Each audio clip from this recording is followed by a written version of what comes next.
Will come to order.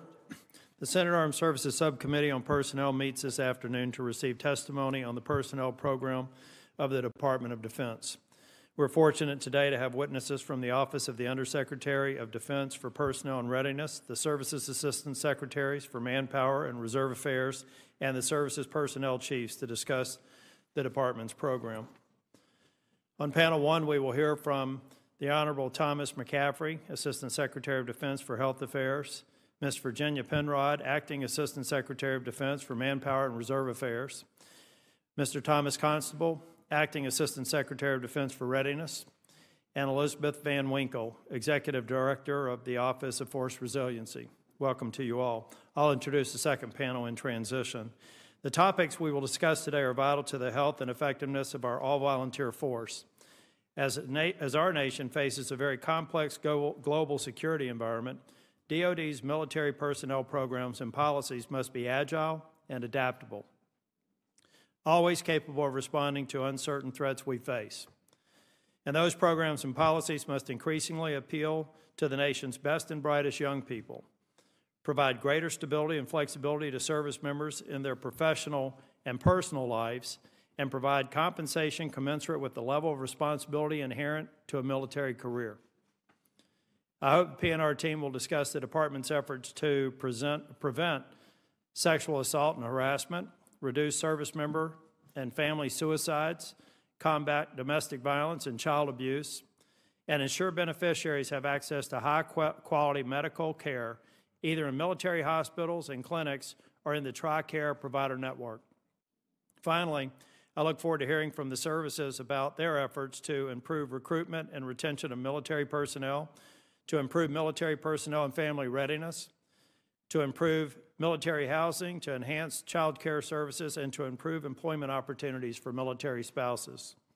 I want to thank all the witnesses for being here today. I look forward to your testimony. Ranking Member Gillibrand.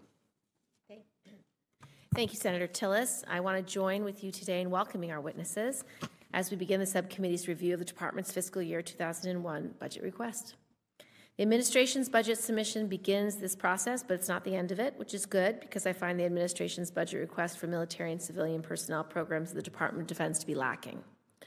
While the budget request rightfully provides for a fully funded pay raise for military service members of 3%, it only provides a 1% pay increase for civilian personnel, far below the rate of inflation.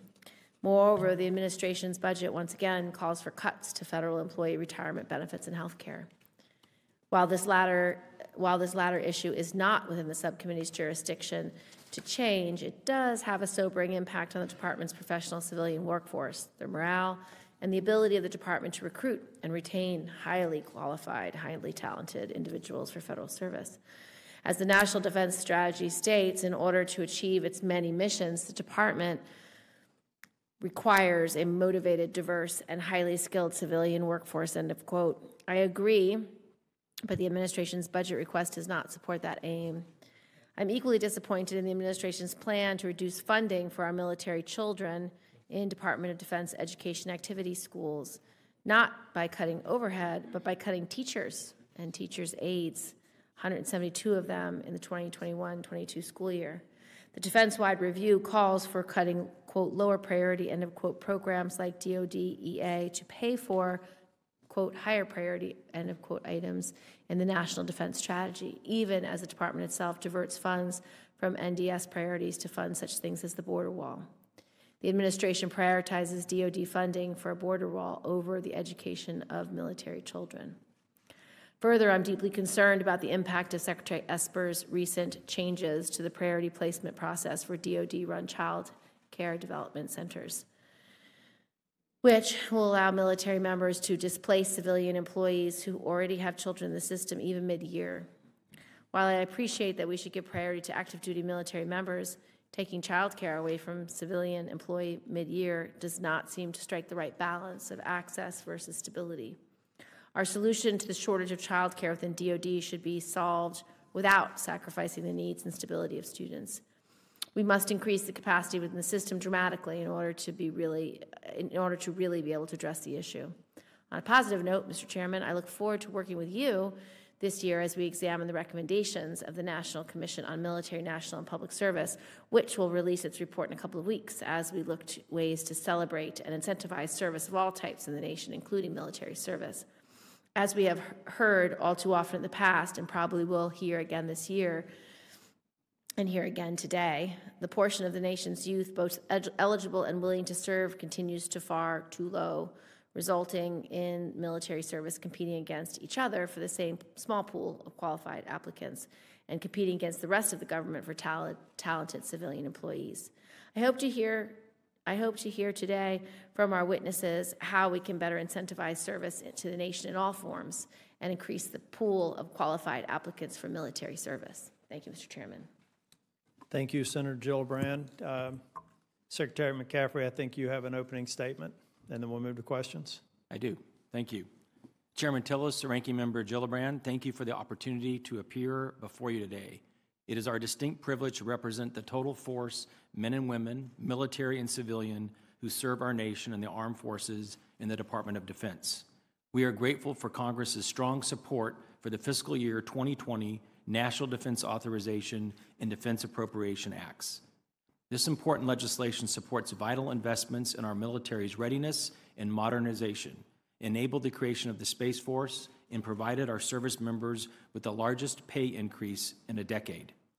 Your continued support is vital to ensuring our soldiers, sailors, airmen, Marines, civilians, and members of our newest service, the Space Force, have the tools, resources, and support to carry out their missions. Secretary of Defense Esper reaffirmed that the 2018 National Defense Strategy is our roadmap to address the reemergence of long-term strategic competition from near-peer competitors such as China and Russia. In implementing the strategy, the Office of the Undersecretary of Defense for Personnel and Readiness is consistently focused on lethality, partnerships, and reform. We also are emphasizing Secretary Esper's renewed focus on taking care of our people and our families. Readiness and lethality begin with our most valued asset, our people, who are inextricably linked to readiness. To attain and sustain readiness against the spectrum of threats, the Department needs to recruit and retain the best people America has to offer. The Department understands we are facing a competitive job market and recruiting from a digital generation. With technology changing modern warfare, we are actively pursuing innovative recruiting and retention measures to attract and keep technologically inclined and savvy individuals. The Department's talent management enterprise must also keep pace with 21st century developments. Rather than using outdated models where personnel are treated like interchangeable parts from a bygone era, the Department is ushering in a new age of talent management that recognizes the unique talents that service members bring to the fight. With regard to partnerships, persuasive authority is oftentimes as powerful as any weapon in our arsenal, and building coalitions and partnerships through personal engagements is at the forefront of our efforts. Increasing partner nation access to U.S. PME programs is one strategic arena that greatly contributes to establishing mutually beneficial relationships, developing enduring personal connections with future leaders, and exposing participants to American values. We are ensuring rigorous vetting for partner nation participants, much like we do for the U.S. recruits with whom they train.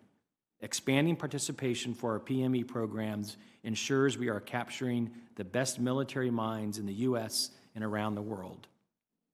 We are also executing department-wide reforms to ensure more effective and efficient processes that optimize the operation of our enterprise and free up resources for the warfighter. Currently, we are undertaking the most significant changes to the military health system in decades. The overarching direction of this reform is to increase the readiness of our force, better integrate healthcare delivery throughout the department, and ensure all beneficiaries have continued access to high-quality medical care.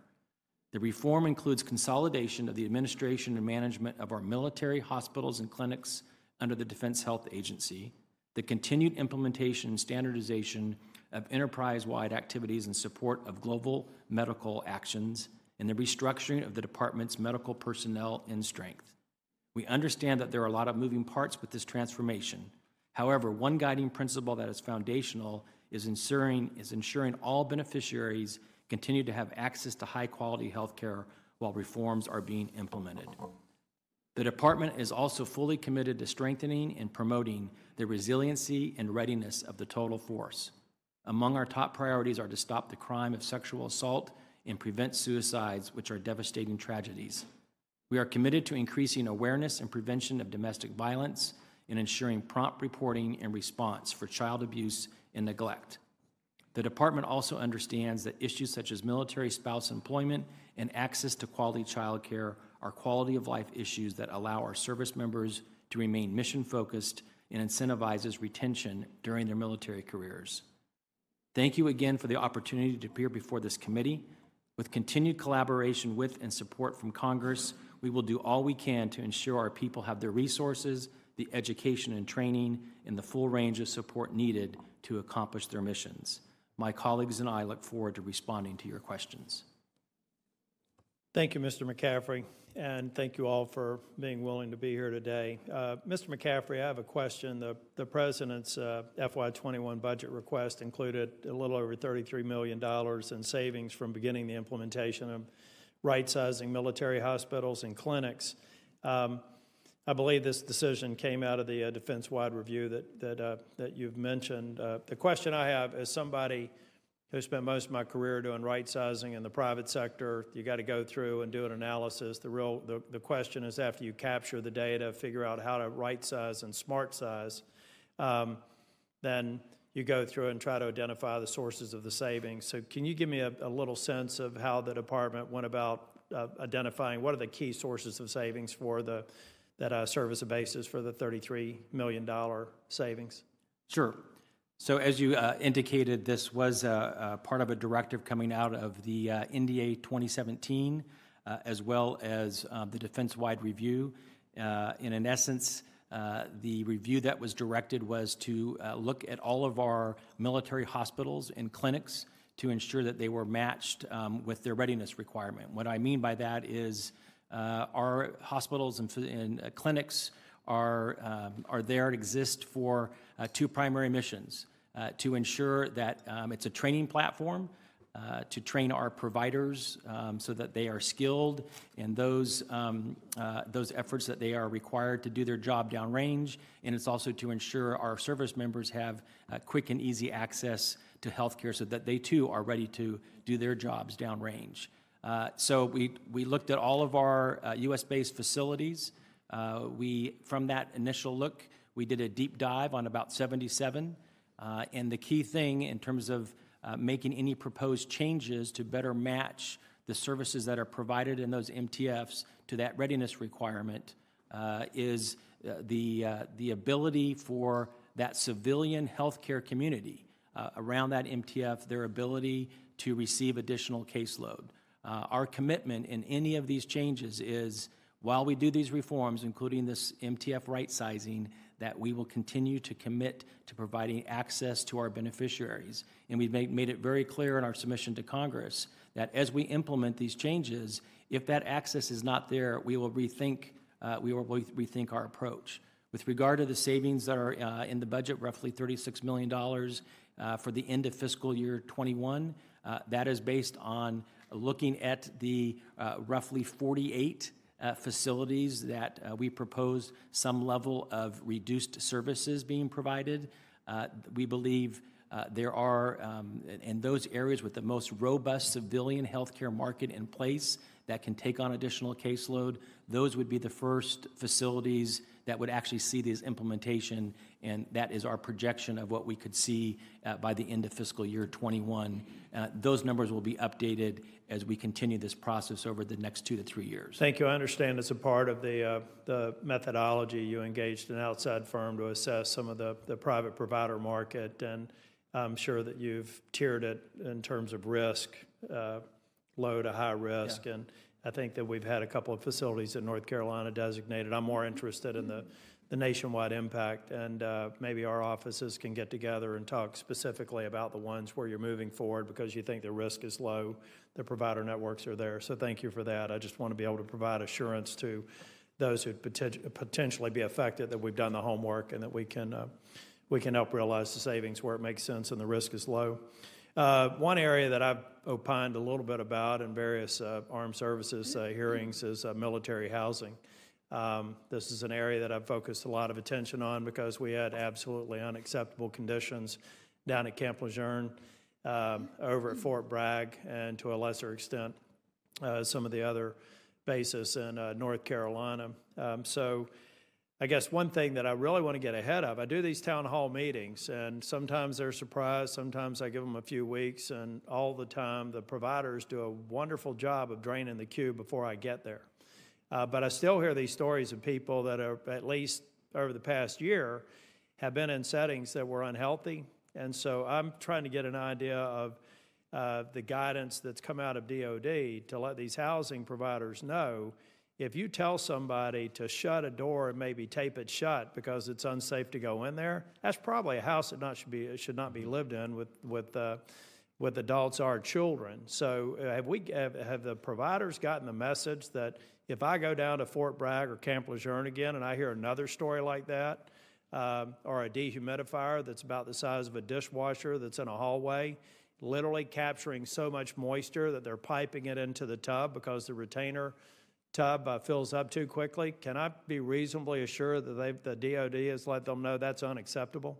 I believe you can be reasonably assured, and actually the health system role in making that connection is when we have patients that present into one of our medical facilities, we are very clear in our guidance to our hospitals and clinics what to be looking for if a patient comes in and complains that they perhaps have a health condition tied to a household exposure hazard. Not only do we do all the appropriate medical screening and treatment, but one of the key things in terms of direction is for our provider to make sure that the installation commander in the military department is aware that that individual, based upon their housing, has registered that concern and that complaint, so that there is a back-end communication so that we can track then the follow-up on dealing with the actual source of the exposure. Thank you. My time's expired. If I have an opportunity, I may come back and ask about readiness for coronavirus, a few other questions. Senator Gillibrand.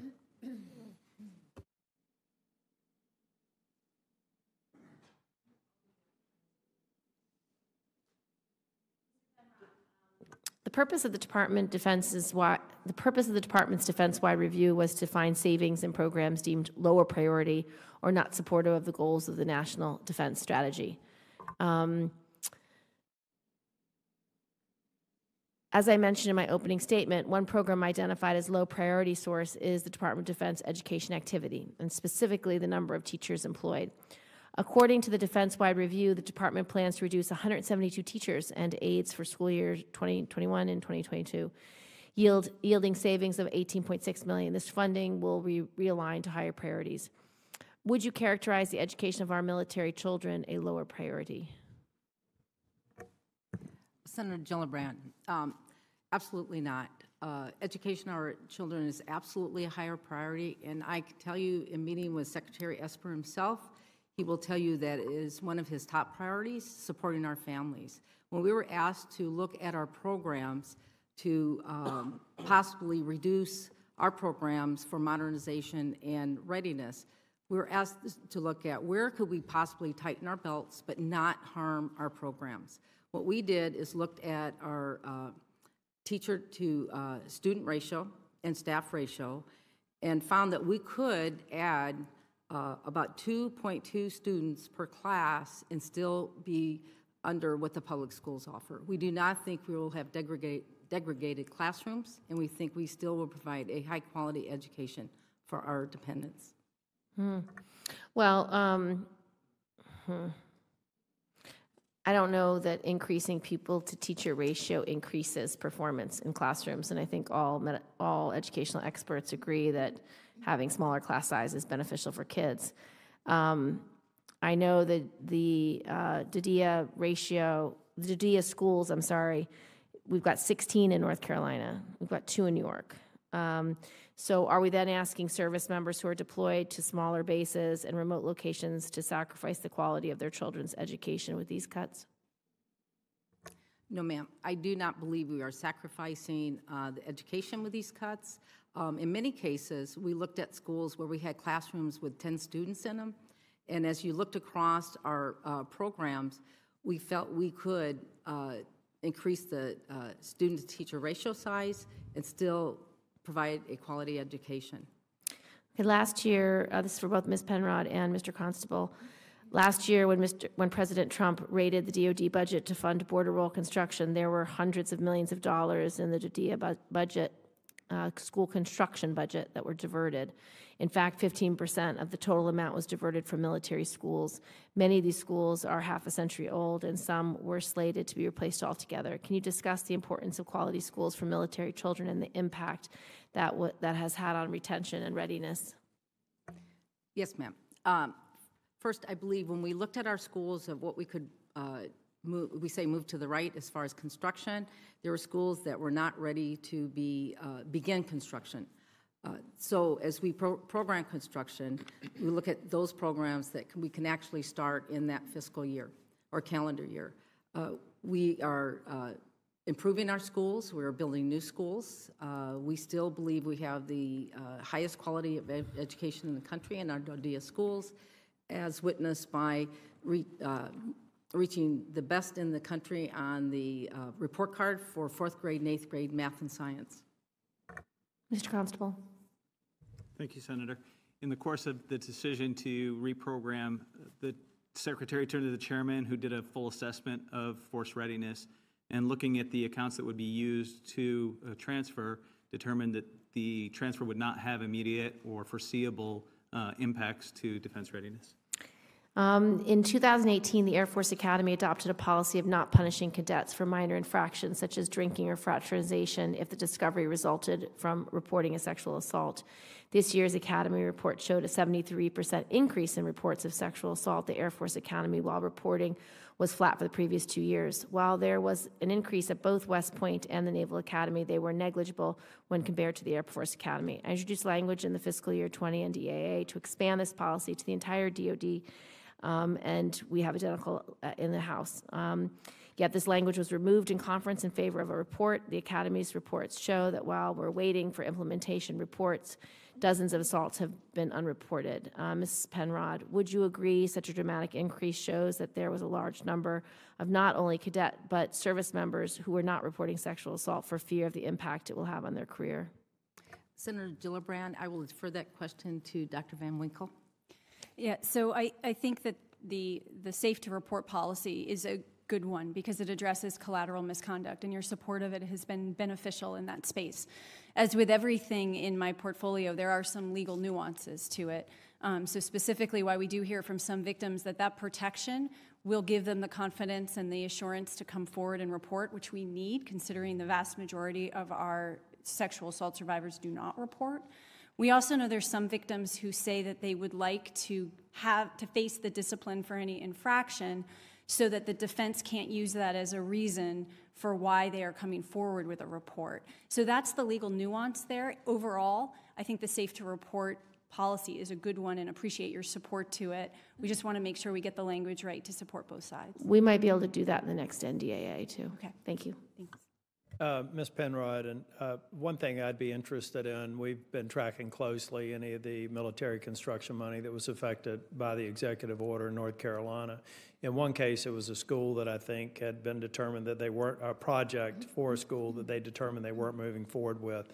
I think it would be very helpful if we could run down the construction projects you were saying that provided future funding. It's not disrupting the ultimate time that these schools will come online. It'd be very helpful if we could get that report specifically for the schools in the U.S. Senator Tillis, I would be happy to provide that report. Thank you. Senator McSally. Thank you, Mr. Chairman. I appreciate it. Thanks all for being here today. Dr. Van Winkle, good to see you again. I want to talk about active duty military suicide rates. When I was a cadet at the Air Force Academy, one of my fellow cadets in my squadron took his own life. Since then, we've each had way too many experiences of our fellow servicemen and women who survive combat, who survive the enemy trying to take their lives. And they come back home and they take their own lives. And just like sexual assault, saying that the prevalence in society is a similar rate is not acceptable. Once they're under our watch, once they're a part of our team, we're responsible for making sure that they have everything they need in order to live a good life and to get the care that they need in order to prevent these tragedies from happening. The rates keep going up, and I find this just so utterly unacceptable and unconscionable, both active duty and with veterans. I met with a veteran last week, Zach, who survived. I shouldn't have said his name. Sorry, I'm not giving you his last name, but either way, a number of his fellow servicemen didn't survive deployments that he was on. He survived, but several of his other teammates took their own lives when they came back home. And he shared this harrowing story of him trying to hitting that point himself, but somehow the gun didn't go off. And he's still with us today, by the grace of God. But hearing stories like that, and again, the ones that we each know personally as well, it's urgent, and we've got to do more together between active duty and the VA. I appreciate the President creating the task force last year on this. The report's overdue. It's urgent. There's lives on the line every day. So what's being done? What have we learned from the task force? What else can we do to address this urgent issue? Senator, I appreciate the question, and you're right on all accounts. We released the first ever annual suicide report and saw a few things in the data.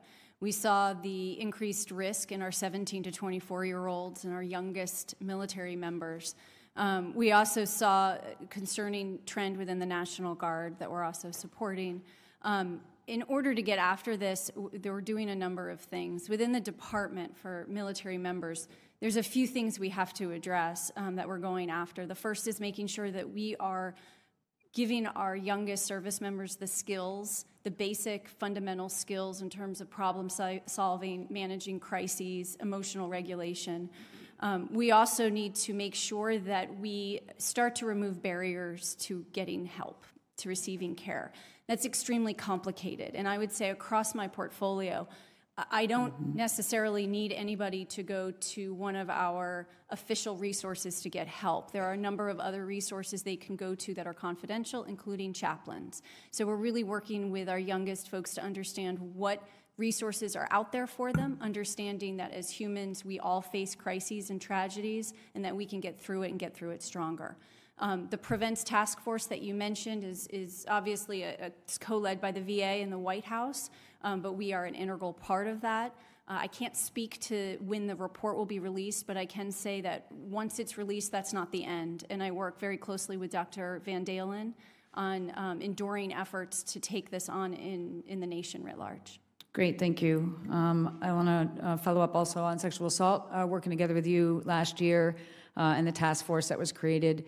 We got 17 of those 18 provisions in my bill into the NDAA, so I'd like to hear about implementation of those, and then also one of them we did not, which was criminalizing of sexual harassment, which the task force recommended. But we did say we wanted you to report back to us on progress on this and what else needs to be done. So can you share an update?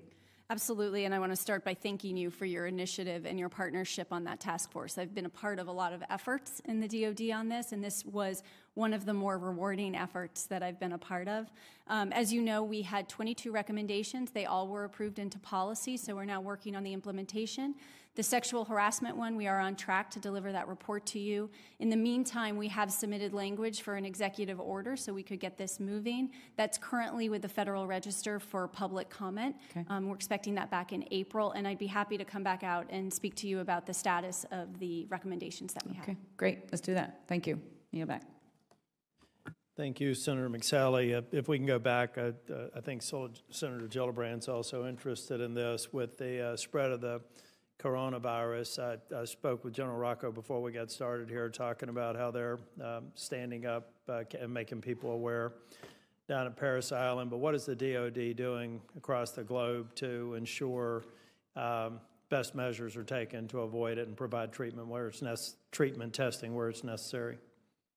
So, Senator Tillis, a good question, and maybe I can spend a couple of minutes with the status in terms of what we are doing across the DoD. As you can quite imagine, when we look at this virus, the threat, and what we need to do we have three priorities. Basically, we want to make sure that we maintain the health and safety of our military forces and our civilians very importantly, we want to make sure that we maintain that staff to support mission assurance. And then finally, we are obviously part of the whole of government effort in looking at how we as a government combat the virus. While in January, we issued Force Health Protections guidance very much along the lines of the CDC, going out to the field in terms of what folks need to be aware of, self-hygiene, prevention efforts, and screening. We, the DoD, need to go a little bit beyond that, and we have issued guidance across the globe to installation commanders with regard to what they need to be doing based upon their unique circumstance in their particular location. It's very consistent. We have authorities under existing DoD policy on public health emergency management, and we have outlined guidance that's basically risk-based, so that, again, based upon the situation on the ground, gives guidance to commanders to take actions to prevent the spread. So, for example, the Indo-Pacific Geographic Combatant Command, based upon that guidance, has done things like restricting all non-official travel to the Republic of Korea, China, and Mongolia. They've also directed that all U.S. naval vessels maintain a minimum 14-day period between port calls in their area of responsibility. They are limiting non-mission essential travel, increasing guidelines with regard to access to installations and screening of folks before they got onto those installations. A number of other geographic combatant commands are taking similar steps in terms of limiting travel for their military members outside of their area of responsibility, and basically providing direction with regard to canceling meetings that are non-essential, restricting large group activities, everything that we can do to contain the spread of the virus. In addition, the DoD, we have 16 laboratories around the world. 13 of those 16 laboratories have the CDC approved test kit, and they are all up and running in terms of providing that testing ability. And the 3 that are not up yet running, we anticipate having them up and running either at the end of this week or next week to ensure we have that testing capability for our force. Do we have any specific data on, I know that we had the reports in South Korea, I think 1 or 2 cases in South Korea military personnel. Do we keep DoD data on any, on the rate of test or any other confirmed infections to date? Yeah, so right now, as of last night, so last evening, our current across-the-board DoD cases are a total of 11, and these are confirmed cases. Of that, 4 are active duty. 1 is a civilian. We have 5 dependents and 1 contractor. We are regularly updating that as the virus spreads. We anticipate getting more cases and tracking those and providing the guidance with regard to what these folks need to do in terms of self-isolation for a 14-day period. When a case is reported, do you, and if it happens back in North Carolina off a military base, the health department gets involved. They try to determine the contacts and track down and notify, potentially find candidates for testing. Do you engage the CDC for that, or is that a protocol that gets executed within the DoD? We can do that in terms of the testing. We can do that now within the DoD among our labs. With regard to, for example, any civilian case in Virginia, a civilian employee of the DoD, we would report not only internally, but of course we would report to local public health authorities, and either they, if it is a civilian outside of DoD, would be doing that contact tracing. We do the same thing internally if it's on a base overseas. Okay, thank you. And Senator Gillibrand, if you'll indulge, I've just got one other question for Ms. Penrod. Ms. Penrod, we know that we always have the challenge of onboarding and hiring personnel. We're trying to do our best to provide flexibilities we did in the last NDA to provide direct hire authorities and special compensation tools, the toolkit that we embedded in the NDA, and some exceptions to the OPM laws and regulations. But it seems to me with respect to hiring personnel, we haven't seen a lot of those authorities taking advantage of it, at least from an outsider's perspective. So one of two questions: am I wrong? Are they taking advantage of them and we're just we're not seeing the benefits yet, or do we need to do training and get expertise out there so that the broader DoD hiring experts or subject matter experts know what kind of flexibilities they have, and looking forward to implementing them? Well, yes, Senator. Well, first of all, you're never wrong. But I will say that we want to thank the Congress, because the flexibility with those authorities have been amazing. I know in one of the naval shipyards, the hiring time was cut in half, reduced to 43 days. Our civilian experts are using the authorities. However, they were not using the authorities as much as we would like. Secretary Esper recognized that. He required the services to report on these direct hiring authorities and why they were not using them as much. We have reduced increased the number of usage of those authorities and reduced the hiring time across the department. When we implemented the authorities, one thing that we found is it was a little bit confusing because some of the authorities overlap. The rules are different depending on the direct hire authority. So again, we thank the Congress for the FY 2020 NDA that simplified those authorities. We also found that if we could gain authority for the Secretary of Defense to provide a direct hire authority for those critical skill sets, that it would provide more flexibility. I also believe the services will be able to talk about how they have implemented those authorities. Thank you. Thank you very much. So, Senator Gillibrand. Just to follow up on the coronavirus issues, you said you have 16 facilities up and running. Is that what you said? With 3 more to come online? We have 13 of our 16 labs and then are up and running. And 3 to come online. Okay, so 16 total. How many tests can you do a day given your 13 labs? We have that data. I don't have it handy. I can get back to you on it, but we have projected based upon staffing and volume what we can do in terms of the turnaround time of the test results. I can get back to you with that information. Do you have an approximation in your head? Is it like 100 a day or 1,000 a day? I don't. Okay. So I don't want to. So please give me updated data, and as it changes, just keep updating me so I know what our capacity actually is. The department has been engaged in a process of downsizing health personnel, the closure of military medical treatment facilities, the shifting retiree and military family member care to TRICARE. In many of these areas, treatment facilities may not be capable of handling the increased patient load. These cuts are happening at the same time as an outbreak of coronavirus and obviously a lot of pressure on our system. Has the DHA taken the impact of service members and their families into account while making these changes? Most definitely. As I mentioned, the whole effort on what we call right-sizing our footprint in terms of our hospitals and clinics and what level of services they are providing, it's all contingent upon if we are proposing a change and some downsizing any services of an MTF, it is contingent upon the ability of that local community to absorb that additional patient. And from my prior life in the private sector and the health industry, we are doing the same thing that is done in the commercial industry, and that is before you make that kind of change and you start planning to move folks from one provider base to another, you have to you do the on-site working with our providers to see. But you obviously did all that work before the coronavirus hit, so.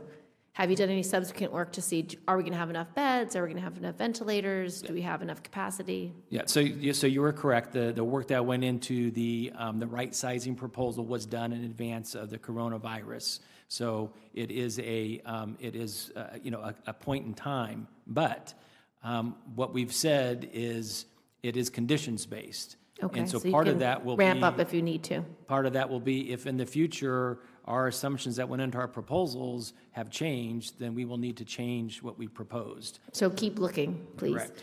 Have you guys changed any of the travel restrictions for military civilian personnel to affected areas by areas affected by the coronavirus? So there have been, by geographic combatant command, there have been specific restrictions as I mentioned, in the Indo-Pacific, restrictions in terms of travel to and from Korea, China, other places, and it's pretty much aligns with where the CDC has issued travel health notices in terms of countries based upon their level of risk and level of spread of the disease. We mirror that in terms of controlling and monitoring travel to and from. Grateful for the information. Will you update this committee weekly on how we are doing on all measurables for coronavirus? Be happy to. That'd be all right, Mr. Yeah, I think so. Particularly, we're very interested. The disease seems to have a reasonably short time frame, so we're particularly interested not only in reporting the incidences and the test on the front side, but the disposition and the capacity health for conditions. testing, because one of the problems is, New York has the highest number of cases now, and our governor is using our National Guard to deliver food and medical supplies. So the tax that will be placed on our service members writ large will be more significant than now, and it will continue to grow. So I just want to make sure you have enough testing labs, you have enough access, you have enough supplies, you have enough personnel, and I would like you to be aggressive in updating us if you are concerned that you won't have what you need. Yes. And then Dr. Van Winkle, with my remaining time, could you talk a little bit about the most recent SAPRO report and what you think the best ways to stem the tide? We saw an increase, obviously, in sexual assault and unwanted sexual contacts. We saw a decrease in the percentage of cases that actually went to a trial. We saw a decrease in the conviction rate in raw numbers and by percentage. So under any measurable, we're not getting better at this. Do you have any suggestions about things that you think we can do to improve our performance? Thank you for the question, and in many ways, you're absolutely right. While we saw progress for a certain time frame over 10 years, where we saw our rates cut in half and reporting go up, 2016, we saw an increase at the service academies. 2018, we saw another increase in the service academies and an increase in the active duty. So we really tried to look at the data to see what are we doing wrong here? What efforts were we doing that may have worked a while back but aren't working now? Again, what we saw as the driver for the increase is the 17 to 24-year-old group that I talked about. And one of the things we're trying to do, as well as continuing to focus on the response system, the launch of the CATCH program to look at repeat offenders, we really are now laser focused on the prevention side. So one of the things I'm doing at my level is the Prevention Collaboration Forum, which has recently been approved by the Undersecretary for Charter, and starting to look at prevention across my entire portfolio. So the sexual assault, harassment, discrimination, hazing, bullying, substance use, as well as suicide prevention. And we're looking to we're developing right now a violence prevention policy across all of those, starting to understand the interconnections between them. So really starting to focus on preventing this from occurring in the beginning. Thank you, Mr. Chairman. Thank you. Well, thank you all for testifying today and the work that goes into preparing for the hearing. We appreciate the information you've shared with us. Look forward to the information we've requested follow-up on. So thanks again for your service. We'll transition to the second panel. Okay, the fact that you have 13 out of 16 up and running doing tests is very good. Yeah.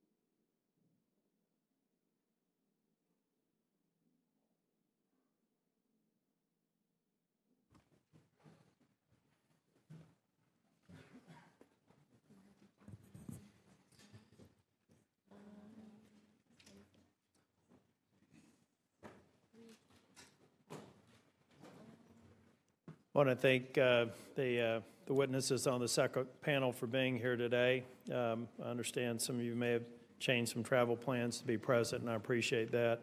On the second panel, we will hear from the Honorable Casey Wardynski, Secretary of the Army for Manpower and Reserve Affairs, the Honorable Gregory Slavanik, Assistant Secretary of the Navy for Manpower and Reserve Affairs, Mr. John Federico, performing the duties of the Assistant Secretary of the Air Force for Manpower and Reserve Affairs, Lieutenant General Thomas Siemens, Deputy Army Chief of Staff for Personnel, Vice Admiral John Noel, Chief of Naval Personnel, Deputy Chief of Naval Operations for Manpower Personnel Training and Education, Lieutenant General Brian Kelly, Deputy Air Force Chief of Staff for Manpower Personnel and Services, and Lieutenant General Michael Rocco, Deputy Marine Commander for Manpower and Reserve Affairs. Thank you all for being here, and we'll begin at the left and go down the line for opening statements. Chairman Tillis, Ranking Member Gillibrand, and other distinguished members of the panel, thank you very much for this opportunity to come before you today and talk about Army programs for our people. General Siemens and I have already submitted a written statement that covers the breadth of our portfolio, but today I'd like to address some key areas that speak to things you've raised in your points at the beginning. They get to the business at heart of acquiring talent in the Army, retaining it, developing it, and employing it. Last year, the Secretary of the Army and Chief of Staff and our Sergeant Major of the Army signed the Army's first ever people strategy that brings those key elements together in a very systematic way to drive forward innovation in the Army.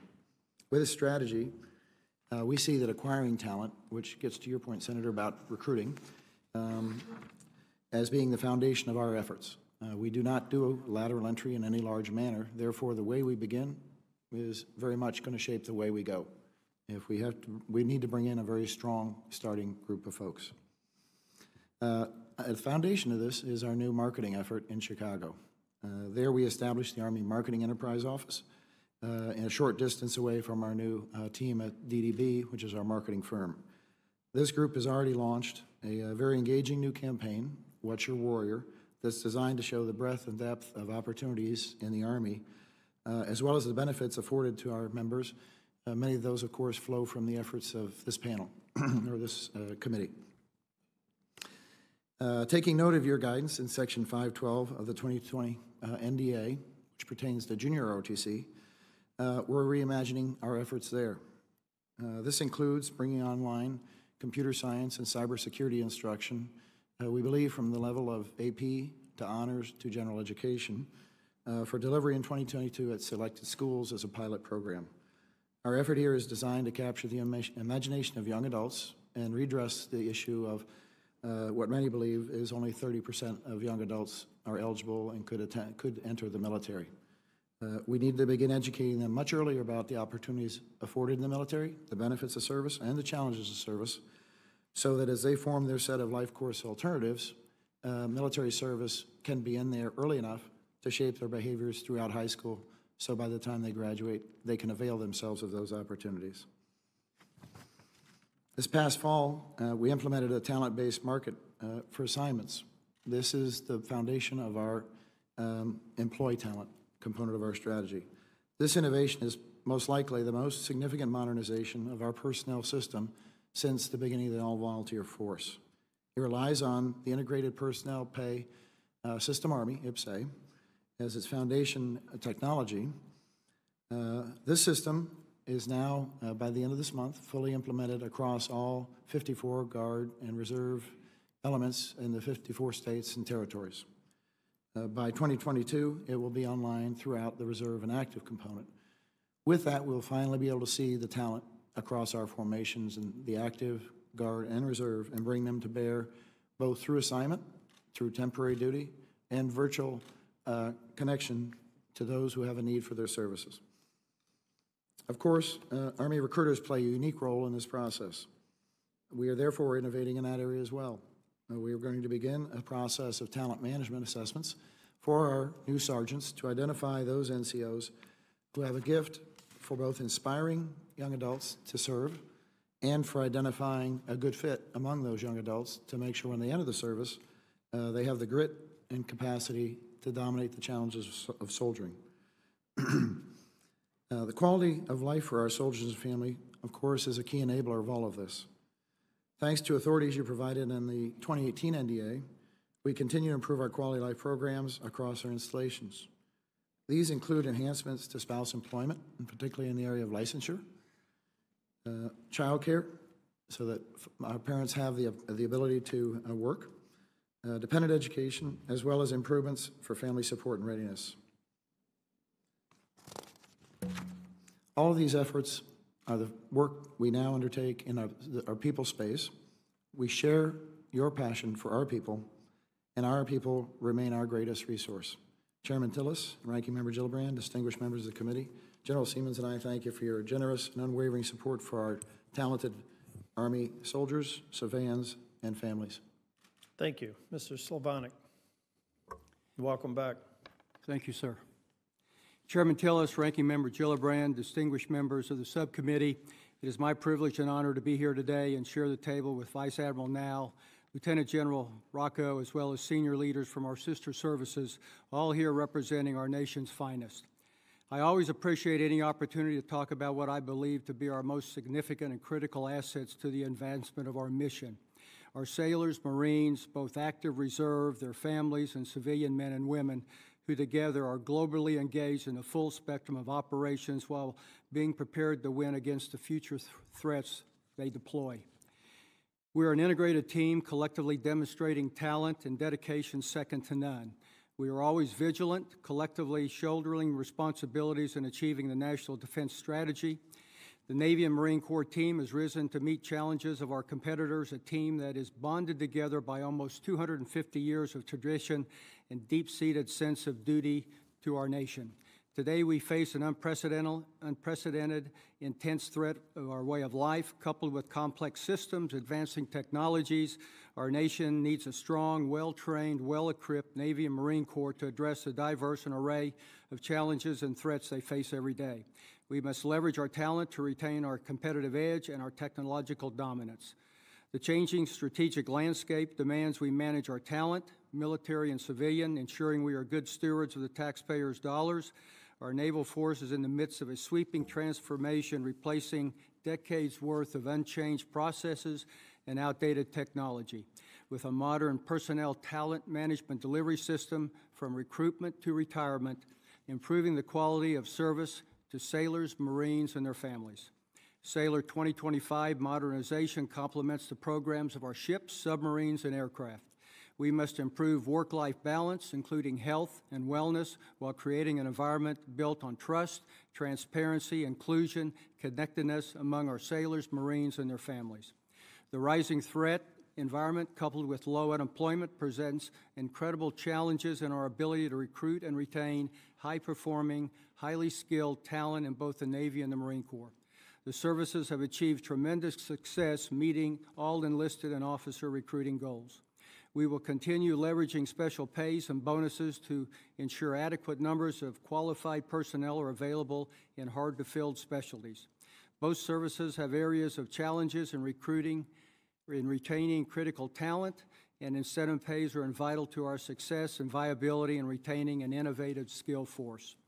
Achieving dominance in the great power competition demands an agile force focused on increasing lethality and building capacity. To that end, we must continue to invest in the mechanisms which ensure the services are to meet the recruitment and in-strength goals for the foreseeable future. Right now, we enjoy a force of unprecedented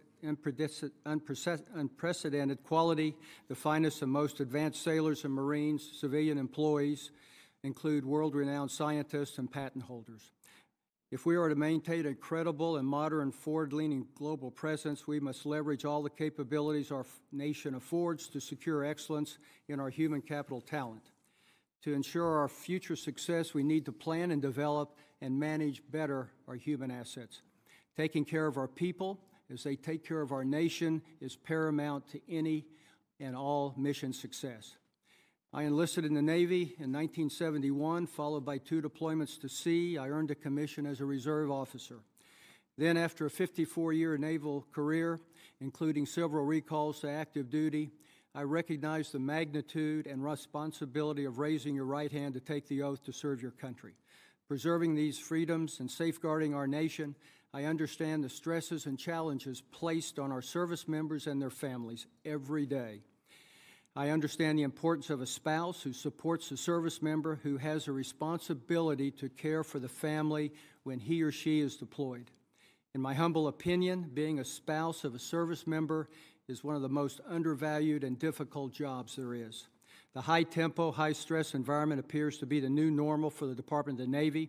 Our people consistently step up and perform superbly in times of greatest need. With your sustained support, we will be able to continue to recruit, develop, and retain the best and brightest our nation has to offer for years to come.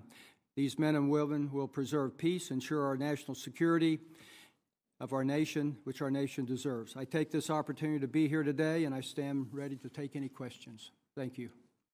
Thank you. Mr. Federico, did I pronounce your name properly? Yes, Chairman, you did. Federico. Yes, sir. Thank you. Chairman Tillis, Ranking Member Gillibrand, it is an honor to speak with you today. We appreciate the continued interest, support, and advocacy this committee provides to our Air and Space Force. While multiple topics are covered in our prepared statement, I will use this short introduction to highlight 3 key areas of effort: building a lethal and ready Department of the Air Force, developing our nation's air and space professionals, and finally, improving and sustaining family readiness. The Department of the Air Force must compete, deter, and win in an increasingly complex global security environment. We must continue to sharpen our competitive edge by developing and building a lethal and ready air and space force.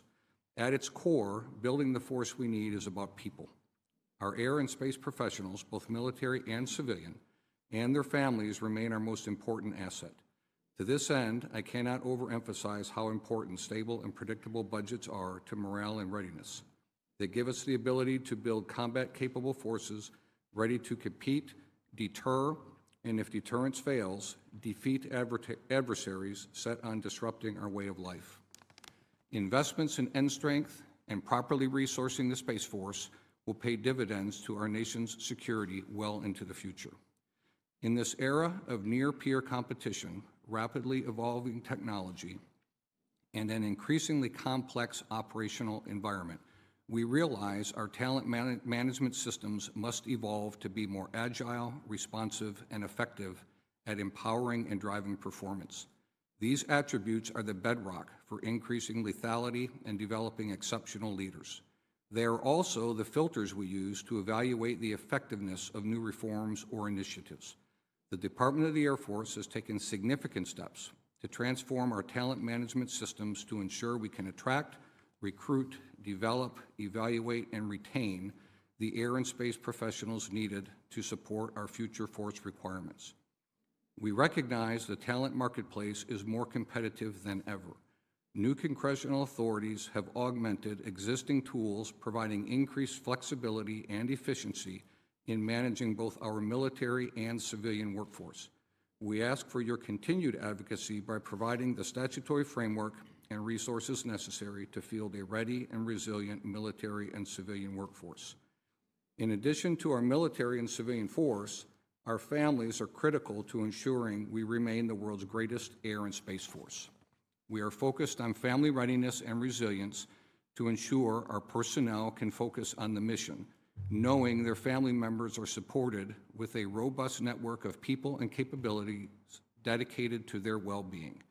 In fiscal year 19, our 76 Airmen and Family Readiness Centers responded to almost 3 million service requests, hosted more than 26,000 workshops with 360,000 plus participants, and sponsored over 40,000 outreach events, connecting with almost 1.5 million attendees. While we are proud of the support we provide, we remain committed to improving our capabilities, especially in the exceptional family member, child care, and spouse employment arenas. Chairman Tillis, Ranking Member Gillibrand, and distinguished committee members, a ready and resilient military and civilian force is the bedrock of our service. The Department of the Air Force is evolving to compete, deter, and win in the air, space, and cyber domains. We look forward to continuing to partner with Congress on initiatives to remain competitive as an employer of choice. We rely on and are grateful for your efforts to protect and support our service members and their families. The Department of the Air Force welcomes your continued commitment to these causes. Thank you again for this opportunity to represent our incredible professionals and their families. We look forward to your questions. Thank you. Mr. Slavonic, I understand the child care availability is lacking in areas, particularly in Virginia Beach and San Diego. And I know that a lot of the families are utilizing the fee assistance program while they're on a wait list for a CDC to go out into a private provider network. I believe I'm right, and I want to be corrected if I'm wrong, but I think the Navy's the only service that right now doesn't seem like it's budgeting adequately for the fee assistance program. Do you have an update on that and what we can look forward to going forward to correct it? Senator, thank you for that question. As you know, right now we have approximately, I believe, 9,000 unfilled seats at child care centers. There's a shortage in that area from what I understand, and we're trying to go out into the public area and try to solicit and find areas where we can plug those individuals in, take care of them. As far as the funding, I'm not sure on the funding. I think we do need more funding. We need to look at it. Admiral Now may have a better number for me on that to know, but I think we're getting closer to where we need to be. Admiral Now? Mr. Secretary, thank you, and Chairman, thank you. And we share your concern there, and we know that that we recruit the sailor, but we retain the family, and we know that the child care is an important part of that. We're going to add 1,000 new spaces this year. We have budgeted for 4,000 new spaces next year, and as the Secretary mentioned, we're also using these public-private venture partnerships, things like schools with excess capacity where we come in and manage and get them. So we're going after this aggressively, but we acknowledge that we're not where we need to be right now. Thank you. And this would be for Mr. Slobodnik and Mr. Wardensky and the chiefs were appropriate. They got to give the Air Force credit for recently publicizing your methodology on your intention of moving forward with the inclusion of education and military spouse licensure reciprocity in the future base scoring process. As somebody who led the State House in North Carolina, I was constantly looking for ways to be as military friendly as possible. I think this is a great way to send the message that you welcome us. We may come visit you. But I don't think that the Navy, Marine, or Army has moved forward with this. Is it your intention to do that? When would you put forward that kind of implementation plan? Senator, actually we are moving forward with that, and the schools are obviously a very important part of that. Spouse licensure reciprocity as well, and we've added a few other items to our consideration set. And so our Army Analysis Agency has already begun the work of gathering that data. And to some degree, I think we may be transferring that work to OWIM at West Point, given the nature of it. Well, good. I tell you, for my part, and I'll be constantly looking at whether or not North Carolina's tied down and got a good story to tell there. So the sooner we get that out there, the sooner I'll be calling the Senate leader and the Speaker of the House for any deficiencies that I see there to make sure that we're doing the right thing down in North Carolina, whether it's Seymour Johnson, Lejeune, Cherry Point, New River, Fort Bragg, or any part in between. And so the Navy, Mr. Slobodnik? Yes, sir. I echo the Secretary. We're trying, thank you for increasing the fee from $500 to $1,000. That's been significant. That's helped us a lot. But we're still needing to do more with our spouses on our licensing, and we're looking at it and trying to move as quickly as we can to make sure that we're doing what we need to do for the spouses. Well, I'd like to, again, make sure that we're keeping pace. It looks like in this particular case, the Air Force was a little bit ahead of the curve, but I want everybody, I can't imagine there'd be any different policy. This is something that should be common and shared among the service lines, so look forward to prompt action on that. And Actually, this question again for Mr. Slobodnik, you know, I think the Navy's active duty end strength has grown from 323,600 in FY15 to 340,500 in FY20. The budget request has the Navy growing faster than any other service and request an additional 7,300 sailors. But at the same time, we've lowered enlistment standards for new recruits and relaxed retention timelines for experienced sailors. I just want to get a read on this. I know the personnel business is pretty complicated business, but how can you reassure this committee that the Navy continues to grow? It won't be recruiting and retain. It won't let recruiting and retention standards slip. Or tell me why that's perception and not reality.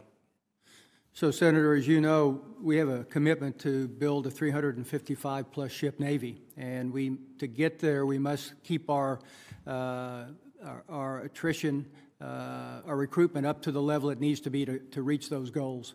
And Admiral Now's team's doing a great job in heading that direction. Some of the individuals that, if they decide to leave active duty, we're rolling them into the reserves, so we maintain that talent.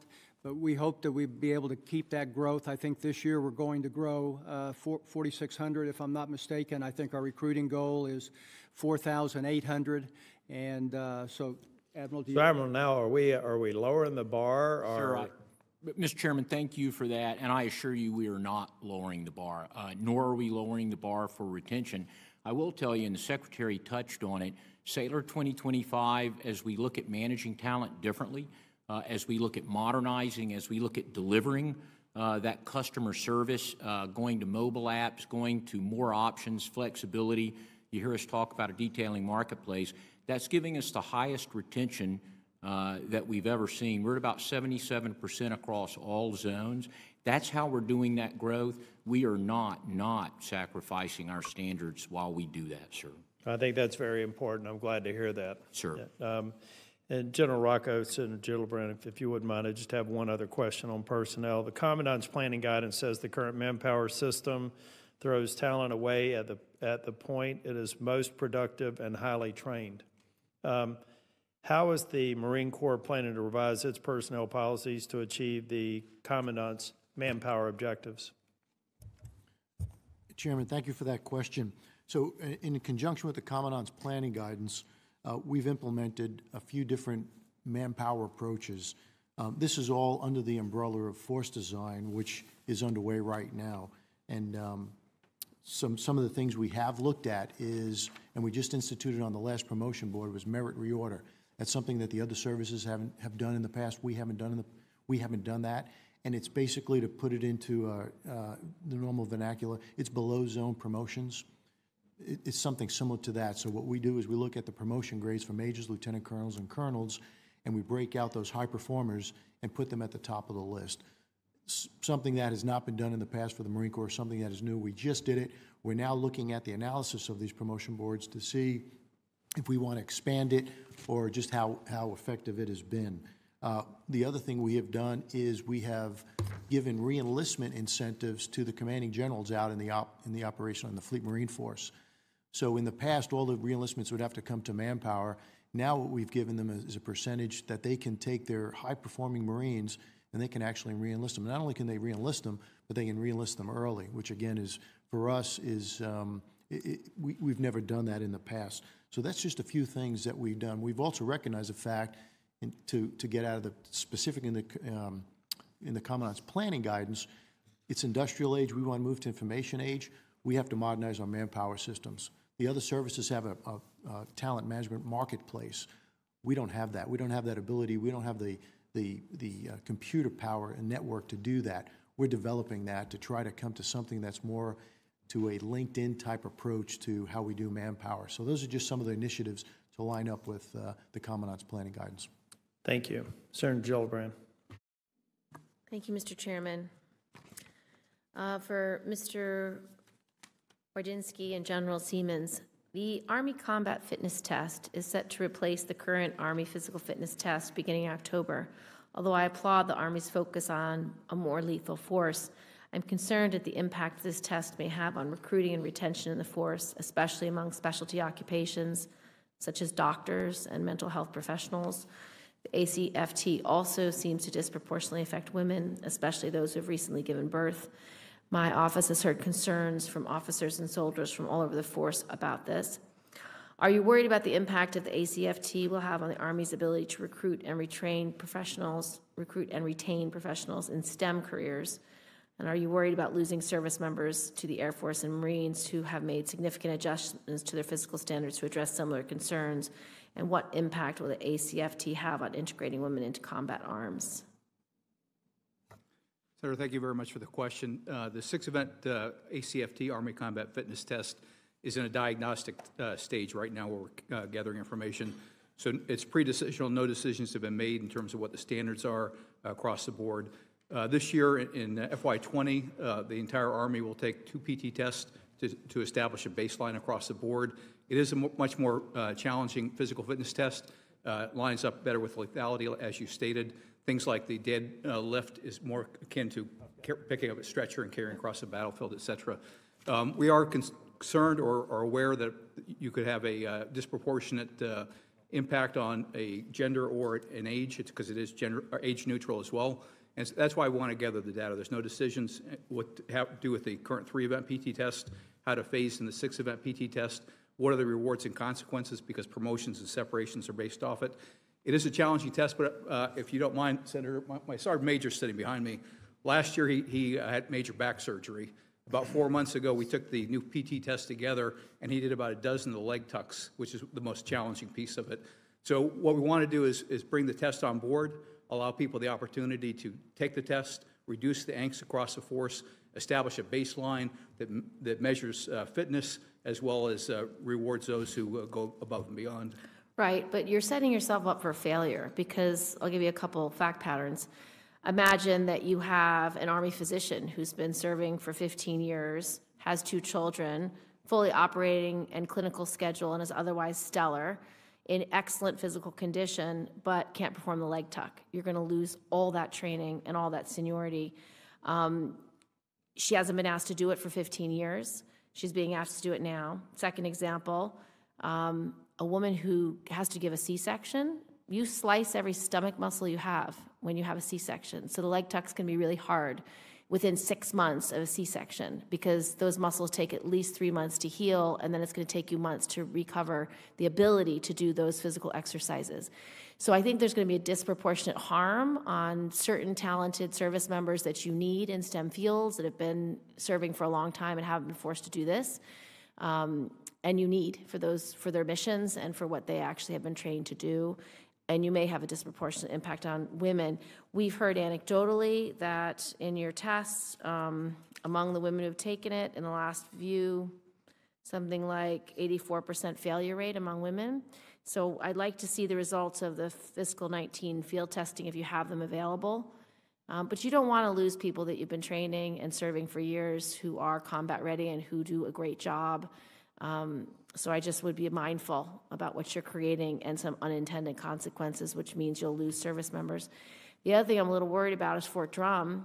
You know, the weather in Fort Drum is very harsh in the winter. You get about 110 inches of snow. Dan Sullivan has the same problem in Alaska.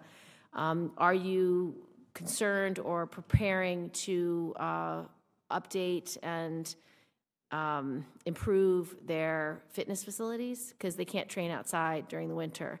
And their current fitness facilities don't have the things you're going to need to train properly, particularly the drag. They don't necessarily have those facilities. So I would look and review that people who have tough conditions and can't train outside can have access to inside training. You might need to update their facilities.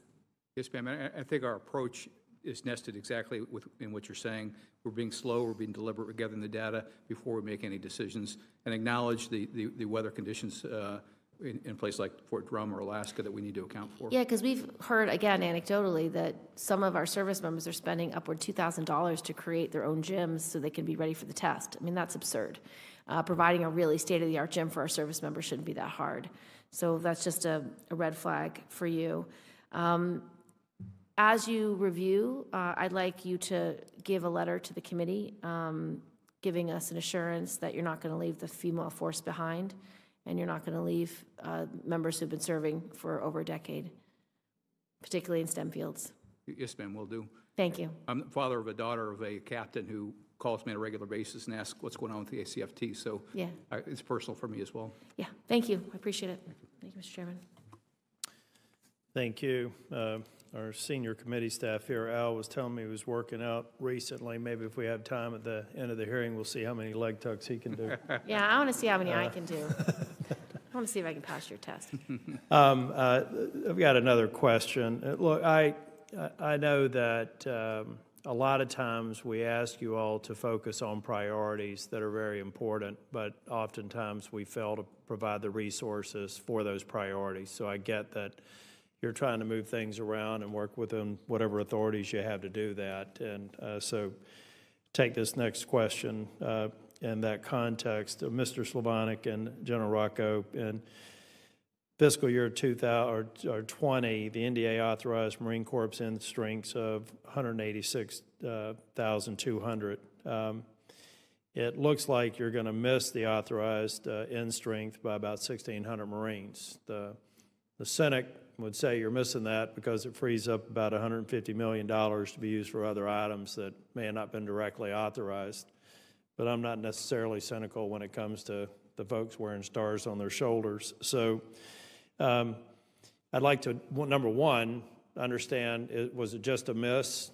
Was it, some would say, was an intentional miss, what the money's going to be used for? And then number two, how they, like I said, how they were applied. And then more importantly, as we go into the next cycle, you know, what should we expect in terms of end strength and hitting closer to the mark? General Rocco. Yep, Senator Tillis. Sir, yes, we will. We are within the margins. We're not being fast and loose, and we do appreciate the support that we receive, certainly from the Congress and your committee specifically. What we're doing is General Berger has started the force design, and what he's looking at is a force that is a 2030 force. So recognizing the fact that we can say now, put into in place, takes years to develop. So that's what we're looking at. So we're looking at basically redesigning the force to be that force in 2030, and this miss and end strength is really the first tranche of looking at divesting ourselves of legacy systems that we don't need and investing in systems that will be that 2030 force. Well, I think it was the Army, I had a similar discussion with then Secretary of the Army where we had some end strength targets, and it's just so important to get right so that your next estimates are taken seriously and fulfilled. So that's why I raised the question, but thank you for the answer. Mr. Federico and General Kelly, the department, you all have asked for new end strength authorization for the Space Force of 6,434 personnel for FY21. I don't believe the committee has received any specific substantiation for the request, and the reason that's important, we're getting in the hearing cycle now for the markup, and the sooner we get that information, the better we can work to justify it and understand the justification for it. Can you give us a heads up, number one, on the justification for the need, just in response to the question? Number two, when we'd see a formal communication of the need. Yes, Senator, thank you very much for that question. So the actual transfer of the manpower positions is what it is. This is transferring positions from the Department of the Air Force that were previously in the Air Force to the Space Force. So that 6,400 that you're talking about represents about 3,500 on the civilian side, about 6,400 on the military side. So it actually adds up to about almost 10,000 in total. And it includes... Would that be, just to clarify, would that be more or less a net? So what is the base that involves an organizational transfer, people doing similar jobs in a different, within the Space Force, and then what's the net incremental need? It's basically everything that used to be the Air Force Space Command before the 20 NDA redesignated the Air Force Space Command to be the United States Space Force, and it's transferring all of those authorizations into the Space Force with a couple of additions. The additions that we asked for in end strength increase in FY21, you'll see an increase of 900 on the active duty side. 140 of that 900 active duty would go to the Space Force to start increasing capabilities for space operators, range operators, folks who will start to flush out the Space Force operating in a contested domain. There's also 84 positions in there that are the beginnings of transfers from the Army and Navy on personnel who are working on space to come over into the U.S. Space Force as well. Good. I think that material, the sooner we get it to the committee to just show that you're doing the organizational transition, that's where the majority of the baseline is, and then the description of the net incremental resources, I think, will be helpful as we move forward with figuring out end strength numbers. It's been submitted. I think it's working its way through approval to get to you. Okay. Thank you all for being here. Any closing comments from anybody here? Anything that we didn't ask you want to talk about? I got all night. No, thank you all for being. Senator, I have one comment. Trying to help Admiral Now and the good work his team has done on implementing our MPT, our Manpower, our transition. Would appreciate any support you could provide. We had a MARC, our NP2, which is our program which helps with the permeability from going from reserves to active duty and back. And so any support we might receive from you on that would be most appreciated. Well, let's make sure we get with the staff and get in the office to discuss it. Senator Gillibrand, did you have any other questions? Thank you, Mr. Chairman, for holding this hearing. Thank you all for your service. This is a time of great need for our country, and I think as you respond to the needs of the coronavirus and protecting our servicemen and women, I'm very grateful for your attention and dedication to keeping our force strong. Thank you. And I want to thank you all, and I hope that you know these committee hearings, you can only cover so much material, but our office, and I'm sure I speak for Senator Gillibrand, our office is wide open to any ideas or feedback, particularly within the lanes of the Personnel and Readiness Subcommittee. We want to do everything we can to make your job easier so you can keep our men and women safer. Thank you very much. We will keep the record open, and we will also, without objection, include any outside statements received for the official record. Thank you all. Hearing's adjourned.